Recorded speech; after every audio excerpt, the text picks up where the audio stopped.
I feel like every week, Phil, the ceiling gets higher and higher and higher for the Patriots. How high is that ceiling after week 7? I mean, what's really been fascinating about this team as they've continued to win is that I still feel like there's some meat left on the bone, whether you're talking about the Patriots defense in the first half or Drake Maye himself telling us after the game, even after going 21 for 23, that he might have left a few throws out there because he probably ran around a little bit when he shouldn't have and maybe stayed in the pocket and found somebody down the field. Tom, they're not playing perfect football. And yet here they are, 5-2, second in the conference, and people are having conversations about whether or not they might be the best team in the conference. It's pretty remarkable given where they were this time last year. I'm going to go away from the ceiling and down to the floor because I think that is definitely what has risen. We can project what they're going to look like, but we don't know what's going to happen with injuries, the pitfalls that happen to any team in the league. But when we understand now that there is meat left on the bone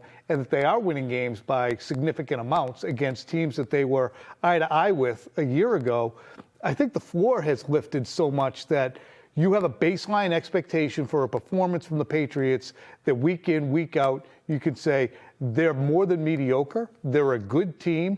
This isn't a flash in the pan. It's not smoke and mirrors. These are the things you could expect from these players. What is their baseline? Like, what? I know it's looking ahead, and all those things that you mentioned can happen. Injuries, they're going to have a little bit tougher of a schedule, some tougher, especially defenses coming up. But what's their baseline? What can they do? So they played the Buffalo Bills, and they beat them on the road. And going into that game, we were talking about a moral victory. And can they stay attached throughout the game and not get their doors blown off? Can they not get Josh Allen in a way that, they have been in the past so frequently by the Buffalo Bills? They more than obviously kept contact. They won the game, and then they followed that up with 2 games against teams that are in the nether regions of the NFL. And they dispatched them both pretty easily. So to me, they are a team that is eyeball to eyeball with the best teams in the NFL. If they go up against Kansas City, which is a 4-3 team right now, would you sit there and say, no shot, they can't compete? Absolutely not. So that, in those terms, is probably the best way to define where they are now as opposed to where they might be. There's nobody they should be daunted by. And it just so far exceeds our expectations for them, right? Like, our expectations, I think even on the high end, Trenni, were just play meaningful games in December. Like, by the time Christmas rolls around, can you still be in the mix? And now we're talking about them, if they were to play one of these teams that is always in the mix, talking about them actually winning the game or competing with those teams, not just being in it and around it towards the end of the season. And it is, to me, it's all driven by the quarterback. The quarterback is playing on another level. He's unconscious. The level of accuracy that he has shown has even allowed Mike Vrabel, who we've talked about on this show, typically throws compliments around for the quarterback like manhole covers. He's even complimenting Drake Maye on a regular basis now. It just tells you how far he's come. You said that there are conversations about whether or not the Patriots are one of the 2 best teams or one of the best teams in the AFC. Are they one of the 2, 3 best teams in all of the AFC? I think they are. I'm giving the Chiefs the nod as the best team in the AFC right now because they have found it over the course of the last month, and Patrick Mahomes is doing Patrick Mahomes things. And so I would trust that they are there and near the top of the conference, if not at it, by season's end.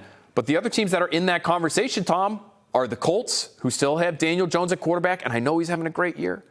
But I would rather have the guy you have here in New England than the guy they have there in Indianapolis. And I would rather have the coach you have here in New England than the coach they have there in Indianapolis. And so I would actually put the Patriots ahead of the Colts, and I'd put them as second in the conference. And I'm sure that there's television right now going on in Indianapolis that's saying the Colts are better than the Patriots. To me, it's... Or better than the Chiefs, even. The Colts are the only team with 1 loss. Yeah, and I think you can make the case. To me, I look at it, and this league is wide open. The conversation right now, this conference is wide open. The conversation we're having right now is who's playing the best right now, as opposed to who's going to the Super Bowl. So to me, who's playing the best? The Patriots are certainly playing the best among any teams in football. And I would imagine the Denver Broncos would sit there and say, whoa, what about us?